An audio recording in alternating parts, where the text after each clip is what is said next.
바보 같았다. 네, 저희 사전인경으로 오늘 예배 시작하도록 하겠습니다. 나는 전능하신 아버지 하나님, 천능계 창조주를 믿습니다. 나는 그의 유일하신 아들, 우리 주 예수 그리스도를 믿습니다. 그는 성령으로 잉태되어 동정녀 마리아에게서 나시고 본디오 본디오 빌라도에게 빌라도에게 고난을 받아 십자가에 못 박혀 죽으시고 장사된 지 사흘 만에 죽은 자 가운데서 다시 살아나셨으며 하늘 오시어 전능하신 아버지 하나님 우편에 앉아 계시다가 거기로부터 살아있는 자와 죽은 자를 심판하러 오십니다. 나는 성령을 믿으며 거룩한 공교회와 성도의 교제와 죄를 용서받는 것과 몸의 부활과 영생을 믿습니다. 아멘. 네, 오늘 말씀 한번 같이 보도록 하겠습니다. 네, 오늘 말씀은 사도행전 16장입니다. 사도행전 16장 16절에서 25절까지 말씀 보겠습니다.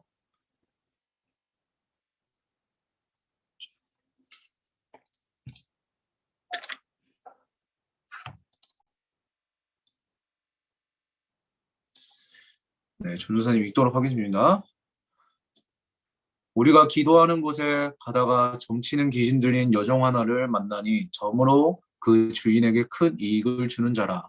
그가 바울과 우리를 따라와 소리질러 이르되 이 사람들은 지극히 높은 하나님의 종으로서 구원의 길을 너희에게 전하는 자라 하며 이같이 여러 날을 하는지라. 바울이 심히 괴로워하여 돌이켜 그 귀신에게 이르되 예수 그리스도의 이름으로 내가 내게 명하노니 그에게서 나오라 하니 귀신이 즉시 나오니라.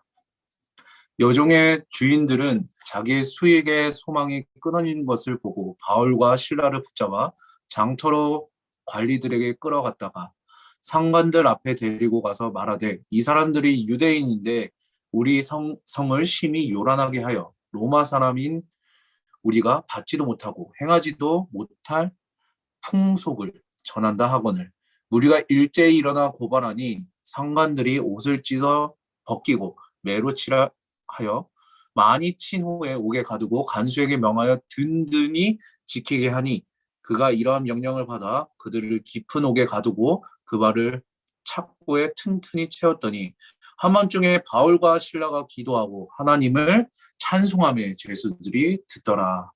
아멘. 네, 오늘 말씀의 제목은 하나님만 의지하라입니다. 전도사님이 최근에 넷플릭스를 통해서 인간 수업이라고 하는 10부작 이 드라마를 봤습니다. 여기서 주인공들이 교복을 입고 있어서 그냥 청소년 드라마인 줄 알았는데 그냥 청소년들이 보기에는 너무 잔인하고 자극적인 내용들이 많이 나와서 청소년 관람 불가 등급을 받았다고 합니다. 머리가 비상해 공부는 아주 잘하지만 부모로부터 버림받고 혼자 불우하게 살고 있는 고등학교 2학년 남학생이 메신저 앱을 통해서 성매매를 알선하는 넷플릭스의 엠복만 같은 그런 드라마입니다. 그 안에는 청소년 성매매도 포함되어 있지만 주인공은 대학을 다닐 수 있는 자금을 벌어놓겠다는 명목으로 그 일에 대한 죄책감을 갖는 것을 접어두고 그렇게 살아가게 됩니다. 하지만 그 일과 계획이 꼬이기 시작하고 자신이 나쁜 일을 저지르고 있다는 것을 자각했을 때는 이미 더 이상 걷잡을 수 없는 상황에 처하게 됩니다. 주인공은 중간중간에 돌이킬 수 있는 순간들이 몇 차례 이렇게 찾아오기는 하는데 그때 어떤 선택을 하는가, 그 선택으로 인해 어떤 결과들을 책임져야 하는가를 이 드라마는 그냥 보여주고 있습니다. 이 드라마의 포스터를 여러분 보게 되면은 부제에 이렇게 적혀 있습니다. 틀린 답에 목숨을 걸었다. 이렇게 되어 있는 것처럼 이 드라마는 결국 그 잘못된 선택을 돌이킬 수 없었고 끔찍하고 잔인한 결말을 맺게 됩니다. 틀린 답에 목숨까지 걸 필요는 없었던 것입니다. 때문에 시청자 입장에서 우리는 이 드라마를 처음부터 마칠 때까지 웃으며 볼 수 없었던 것 같습니다. 만약 주인공이 잘못된 선택을 했다고 느꼈을 때 조금이라도 빨리 돌이켰다면 해피엔딩까지는 아니더라도 17살짜리 어린 소년의 인생이 그렇게 파국으로 치닫지는 않았을 것입니다. 우리가 이렇게 살아가면서 어떤 선택의 순간에 놓이게 될 수 있습니다. 그 선택은 잘못됐거나 혹은 잘못된 선택일 수 있습니다. 만약 잘못된 선택이라고 느껴졌을 때 그 틀린 답에 목숨을 걸 필요가 여러분 있을까요? 잘못된 채널이라면 더 이상 고집할 필요가 없는 것입니다. 그 채널에서 나의 귀한 시간을 낭비할 필요가 없는 것입니다. 조금이라도 빨리 그 채널을 바꿀 때 새로운 인생, 더 좋은 인생을 여러분 살아갈 수 있는 것입니다. 사도행전의 바울 사도 일행은 소아시아라고 하는 오늘날의 터키 지방에서 많은 사람들을 이렇게 전도했고 각 도시마다 여러분 여러 교회를 세웠습니다.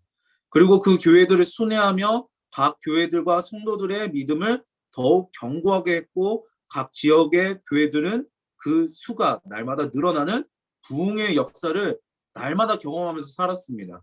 하지만 사도행전 16장 6절 이하에 보면은 성령께서 더 이상 아시아에서 말씀을 전하지 못하게 하시는 이렇게 그런 장면이 나옵니다. 바울 사도는 여전히 미련이 남아서 소아시아 북부 쪽으로 올라가려고 했는데 그 역시 예수의 영이 이렇게 허락하지 않아서 포기하고 맙니다. 그리고 9절에 보면 밤의 환상 중에 그리스도 마게도냐 사람 하나가 서서 바울에게 마게도냐로 건너와서 우리를 도와주시오 라고 이렇게 소리치는 것이었습니다. 그래서 바울 사도 일행은 마게도냐의 첫 성인 빌립보에 도착했고 그곳에 예비된 영혼인 자색 옷감 장사 루디아라는 여인을 전도하게 되었습니다. 그와 그 집이 다 바울을 통해서 세례를 받고 루디아는 자신의 집을 순회 전도단인 바울 일행이 머물 거처와 전도 센터로 이렇게 내어주게 됩니다. 바울은 이때까지만 해도 정말 신이 났을 것입니다. 기도하다가 성령께서 아시아에서 더 이상 복음을 전하지 말고 마게도냐로 가라고 해서 갔더니 그곳에 예비된 영혼이 기다리고 있었고 그를 통해서 마게도냐 전도를 위한 베이스 캠프까지 한 번에 다 이루어지게 된 것입니다. 여호와 이레라는 말 같이 하나님께서 모든 것을 다 준비하시고 계시는 형통을 바울 일행은 경험하게 된 것입니다. 16절의 말씀을 보면 우리가 기도하는 곳에 가다가 점치는 귀신 들린 여종을 하나를 만나니 점으로 그 주인들에게 큰 이익을 주는 자라 이렇게 말하고 있습니다. 그 빌립보 성에는 점치는 귀신 들린 여종 하나가 여러분 있었습니다. 우리식으로 말하자면 신내림 받은 무당, 점쟁이 정도라고 생각하면 되겠습니다. 그런데 어떤 여종에게 그런 귀신이 들려서 신기하게도 정계가 너무나도 잘 맞는 것입니다. 때문에 그 여종의 주인들은 그 여종의 점괘를 통해서 큰 돈을 벌게 됩니다. 그런데 귀신은 영적인 존재라 바울과 신라를 알아보고 그들을 따라다니면서 이 사람들은 지극히 높은 하나님의 종으로서 구원의 길을 너희에게 전하는 자라 이렇게 하면서 소리 지르면서 바울과 신라를 여러 날 쫓아다닙니다. 맞는 말이었지만 귀신의 존재와 하나님이 섞일 수 없는 것처럼 귀신의 말을 통해 오히려 바울이 전하는 복음이 변질될 우려가 있었습니다. 때문에 바울이 그 귀신 들린 여종 때문에 마음이 답답했습니다. 17절의 말씀입니다. 이같이 여러 날을 하는지라 바울이 심히 괴로워하여 돌이켜 그 귀신에게 이르되 예수 그리스도의 이름으로 내게 명하노니 그에게서 나오라 하니 귀신이 즉시 나오니라. 그래서 바울이 그 귀신 들린 여종을 향해 돌이켜서 예수 그리스도의 이름으로 내가 내게 명하노니 그에게서 나오라고 선포하자마자 그 귀신이 그 여종에서 즉시 나오게 됩니다. 귀신에 매여 있었던 그 여인과 우리 입장에서는 얼마나 기쁘고 감사한 일입니까? 한 사람의 인생이 치료되고 바뀌게 되었으니까 많은 사람들로부터 축복받아야 마땅한 것입니다. 그런데 여러분 19절 말씀을 보면 그렇지가 않습니다. 여종의 주인은 자기 수익의 소망이 끊어진 것을 보고 바울과 신라를 붙잡아 장터로 관리들에게 끌어갔다가 하지만 그 여종과 우리와 달리 그 여종의 주인들은 이제 그 여종을 통해서 더 이상 돈을 벌 수 없게 되자 외진이었던 바울과 신라를 붙잡아서 관리에게 이렇게 끌고 가서 억울한 누명을 씌워 고발합니다. 바울과 신라가 그 지역사회를 어지럽히고 소란하게 한다는 제목으로 그들을 고소합니다. 손은 안으로 굽는다고 관리들은 바울과 실라의 얘기를 들어보지도 않고 그들의 옷을 찢어 벗기고 매로 많이 친 후에 쇠사랑에 묶어서 그들을 깊은 감옥에 가두어 버립니다. 여러분, 얼마나 억울한 상황입니까? 또 아시아 사람이 유럽으로 건너갔으니 이방인이라고 재판도 제대로 받아보지도 못하고 억울하게 많은 매도 맞고 깊은 감옥에 갇힌 것입니다. 이런 상황에서 여러분, 내일을 알 수 있을까요? 감옥에서 언제 나갈 수 있을지, 언제 어떻게 죽을지도 모르는 죽음의 위기 속에 바울과 실라는 있습니다. 그 타국에서 여러분, 하소연할 곳도 없습니다. 아는 사람이 아무도 없습니다. 우리도 이렇게 예기치 않은 어려운 일들을 만나기도 합니다. 그런 어려운 일들 때문에 충분히 불안해할 수 있습니다. 낙심할 수 있습니다. 이렇게 실패하고 이렇게 망해서 인생의 루저가 될 것 같은 불길한 생각이 들 수 있습니다. 그런데 사람이 한번 어떤 나쁜 생각에 빠지기 시작하면 계속 그 안에서 헤어나지 못하는 경우가 여러분 있습니다. 점점 불길하고 부정적이고 비관적이고 낙심되는 생각들에 젖어들게 되는 것입니다. 그리고 아직 일어나지도 않는 일까지도 끌어다가 미리 불길한 그림들을 자기 생각 속에, 자기 마음 속에 그리는 것입니다. 사람과의 관계에 있어서도 살아가다 보면은 서로 마음이 상할 수도 있고 다툴 수도 있고 감정이 좋지 않을 수도 있습니다. 가족 간에도, 친구 간에도 얼마든지 그런 상황들이 여러분 생길 수 있습니다. 그런데 여기서 부정적인 쪽으로 자꾸 치우치는 것입니다. 미운 마음이 더 커지기도 하고 섭섭한 생각들이 자꾸만 떠올리기도 합니다. 상처받았던 말들을 한 번 더 되씹기도 하고 거기서 더 나아가서 어떻게 상대를 공격할지, 어떻게 눌러줄지, 어떻게 갚아줄지를 자꾸 생각하고 있는 것입니다. 그런데 이것은 결코 하나님께서 여러분 기뻐하시는 일이 아닙니다. 방향이 잘못된 것입니다. 채널이 여러분 잘못된 것입니다. 그것은 틀린 답에 목숨을 걸고 있는 어리석은 짓입니다. 그 채널에서 여러분 빠져나와야 합니다. 채널을 바꿔야 합니다. 믿음의 생각으로, 긍정적인 생각으로 채널을 바꿔야 하는 것입니다. 제가 오래전에 읽었던 행복의 힘이라는 책이 있습니다. 그 책을 요 근래에 들어서 다시 한번 읽어보게 되었는데, 이 책에 오른손이 없는 상태로 태어난 한 운동선수에 관한 짧은 이야기가 여러분 있습니다. 이 사람은 여러분 축구를 좋아했고 축구를 하고 싶었습니다. 그런데 그래서 어느 날 병원에 가서 자신이 축구를 할 수 있는지 알아보기 위해서 몇 가지 검사와 진료를 받게 됩니다. 의사와 그렇게 마주 앉게 됐는데 의사가 그에게 어떤 장애가 있는지 물었습니다. 이때 이 사람이 이렇게 말합니다. 선생님, 장애가 있는 건 아닙니다. 그저 오른손이 없을 뿐이에요. 저는 이 사람의 고백이 정말 대단하다고 생각합니다. 태어날 때부터 오른손이 없이 태어났다고 낙심하고 절망하고 세상을 비관하고 부모를 원망하고 자신의 신체를 탓하며 사는 사람도 여러분 분명히 있을 것입니다. 그 부정적인 채널에 갇혀 인생과 시간을 낭비하며 자신의 인생을 점점 더 불행으로 몰아넣는 사람들도 분명히 존재합니다. 하지만 그 채널에서 빠져나와야 하는 것입니다. 채널을 여러분 바꿔야 하는 것입니다. 그러면 불행한 인생에서 행복한 인생으로 여러분 얼마든지 바뀔 수 있습니다. 바울과 실라는 억울하게 쇠사슬에 매여 깊은 감옥에 갇혀버렸습니다. 그 감옥은 작은 빛조차 들어오지 않고 곰팡이 냄새와 썩은 냄새가 진동하는 죽음의 그림자가 가득한 공간이었습니다. 불안함과 두려움, 절망과 낙심의 깊은 한숨소리만 그 공간에 가득할 수밖에 없는 곳이었습니다.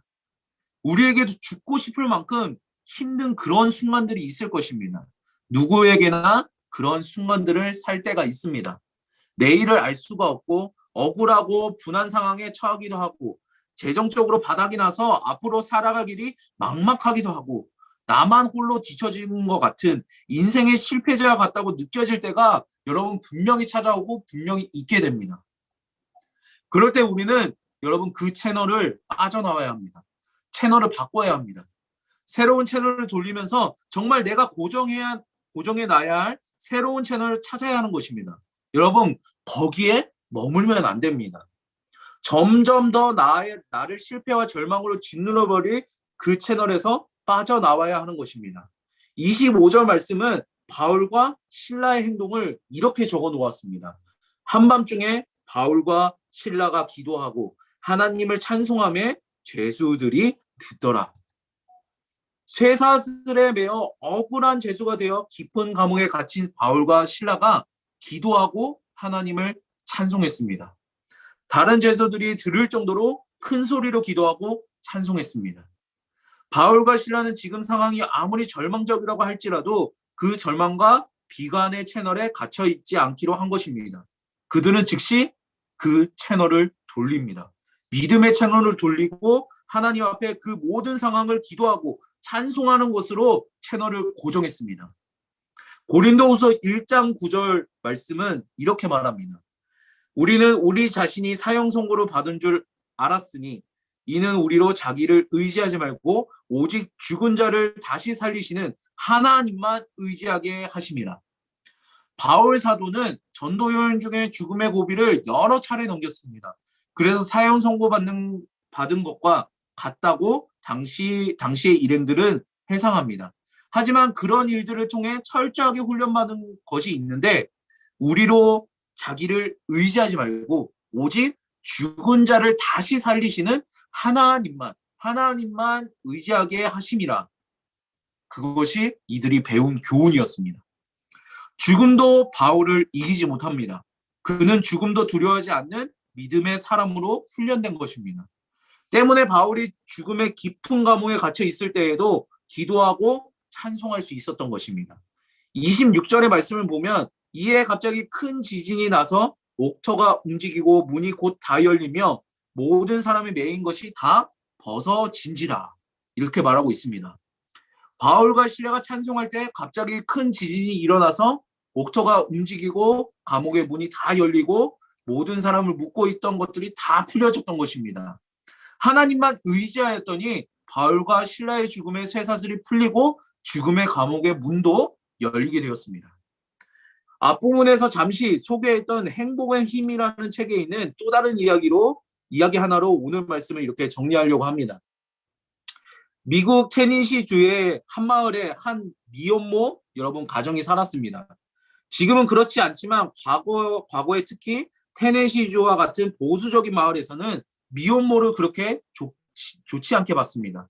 때문에 미혼모의 어린 아들까지 어려서부터 동네에서 왕따를 당했습니다. 사람들은 자기 자녀가 그 아이와 놀지 않도록 주의를 주기도 했습니다. 침술 맞은 사람들은 왜 저런 사람들이 우리 마을에 살지? 대체 제 아버지가 누구야? 라는 말을 그 아이에게 그리고 부모에게까지 했습니다. 사람들은 그 소년과 그 이름 모를 아버지에 대한 이야기로 수군수군하거나 손가락질을 하기도 했습니다. 소년은 어려서부터 그런 불안함과 조롱 속에 살며 자신의 삶에 문제가 있다고 생각했고 점점 더 소극적이고 내성적이 되었고 열등감에 젖어 살게 됩니다. 그러던 어느 날 그 마을 교회에 열정 넘치는 젊은 목사님이 새로 부임하게 됩니다. 조용하던 시골 마을이 그 목사님으로 인해 들떠 있었고 누구든지 모이면 그 목사 교회와 목사님의 이야기로 화제거리가 되었습니다. 소년은 태어나서 한 번도 교회에 나가본 적이 없었습니다. 하지만 소년도 그 목사님의 설교를 들어보고 싶은 생각이 들어서 주일날 늦게 교회에 도착해서 몰래 예배당 안으로 들어갔습니다.